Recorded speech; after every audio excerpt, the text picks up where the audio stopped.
60 লক্ষ আসামি, মামলা 2.5 লক্ষ। ভাবা যায় না কোনো গণতান্ত্রিক দেশে গণতন্ত্রের জন্য এত মামলার মুখোমুখি কোনো দেশ হয়েছে এর আগে জানা যাবে না। বাংলাদেশের সব থেকে প্রয়োজনীয় রাজনৈতিক ঘটনাটি এখন গ্রহণযোগ্য একটা নির্বাচন, এবং যে নির্বাচনের প্রত্যাশায় দীর্ঘ 16-17 বছর এই দেশে আন্দোলন হয়েছে, সংগ্রাম হয়েছে।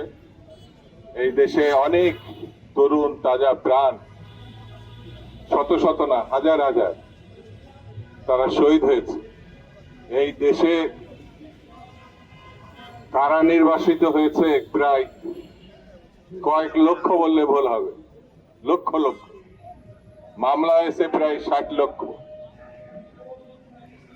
বান্ডেল থাকলে প্রতি সেনমানিতে টাকা বাঁচবে।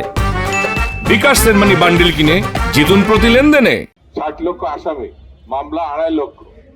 ভাবা যায় না কোনো গণতান্ত্রিক দেশে গণতন্ত্রের জন্য এত মামলার মুখোমুখি কোনো দেশ হয়েছে এর আগে জানা যাবে না, মানে খুঁজে পাওয়া যাবে না।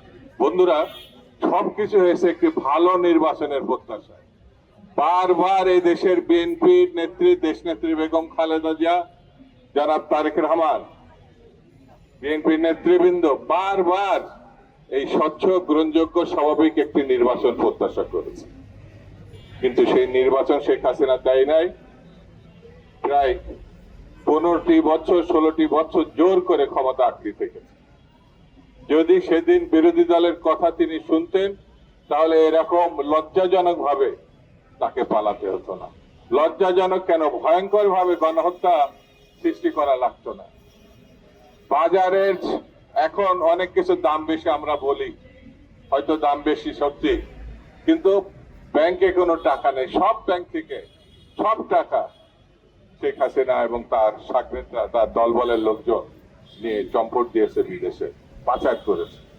বন্ধুরা, এই খুনি সরকার, এই লুটেরা সরকারের প্রধান শেখ হাসিনা আবার বাংলাদেশে কোনো ভাবে ষড়যন্ত্রে কিভাবে নির্বাচন ঠেকানো যায়, কিভাবে বিশৃঙ্খলা তৈরি করা যায়, কিভাবে চোরাগুপ্ত ভাবে আবার বাংলাদেশে ঢোকা যায়, প্রতিষ্ঠা পাওয়া যায়, এই চিন্তায় ভারতে বসে তিনি ষড়যন্ত্র করছেন।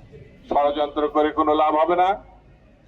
যদি আরেকবার তারা এইভাবে বাংলাদেশকে ভারতের হাতে তুলে দেওয়ার চেষ্টা করে, তাহলে এদেশের জনগণ সম্মিলিতভাবে সেই ঘৃণ্য ষড়যন্ত্রকে পদানত করবে এবং সেটা ঘৃণ্য ষড়যন্ত্রকে রুখে দেবে। বন্ধুরা, আমরা, আমাদের দল বিএনপি মনে করে নির্বাচনের পরিবেশ যতভাবে সুষ্ঠু আছে, নির্বাচনে ঘোষণা যদি আসে, আর যেহেতু এদিক ওদিক একটু বিশৃঙ্খল বলেন আর অস্থিরতা আসেন, কেটে যাবে। যেই মাত্র দেশকে নির্বাচনের রাস্তায় নামানো যাবে, সেই মাত্র বাংলাদেশের স্বাভাবিক অবস্থা শুরু হবে এবং নির্বাচনের মধ্য দিয়ে বাংলাদেশের নাগরিককে তার রাজত্ব ফিরিয়ে দেওয়া, মানে ভোটাধিকার ফিরিয়ে দেওয়া, তার অধিকার ফিরিয়ে দেওয়া, এটা সম্ভব হবে। এবং সে তার ভোটাধিকার তার পছন্দের প্রার্থী, পছন্দের মার্কা, পছন্দ দলকে দিবে, এটাই স্বাভাবিক। এবং আমরা মনে করি এই ভোটাধিকার প্রয়োগের মধ্য দিয়ে আগামী দিনে বাংলাদেশ জাতীয়তাবাদী দল ক্ষমতায় আসবে এবং আগামী দিন বাংলাদেশের পুনর্গঠনের নেতৃত্ব দেবেন শহীদ জিয়া এবং বেগম খালেদা জিয়ার জ্যেষ্ঠ পুত্র, বিএনপির ভারপ্রাপ্ত চেয়ারপারসন জনাব তারেক রহমান। তিনি আগামী দিনের প্রধানমন্ত্রী হিসেবে বাংলাদেশকে পরিচালনার দায়িত্ব নেবেন এবং জনগণের উপরে নির্ভর করে তিনি এগিয়ে যাবে। বাংলাদেশের স্বাধীনতা, সার্বভৌমত্ব রক্ষা করবে, গণতন্ত্র পূর্ণ প্রতিষ্ঠা করবে। এই আশা ব্যক্ত করে সবাইকে ঐক্যবদ্ধ থাকার আহ্বান জানিয়ে আমি আমার বক্তব্য শেষ করছি। খুদা হাফেজ। বাংলাদেশ জিন্দাবাদ।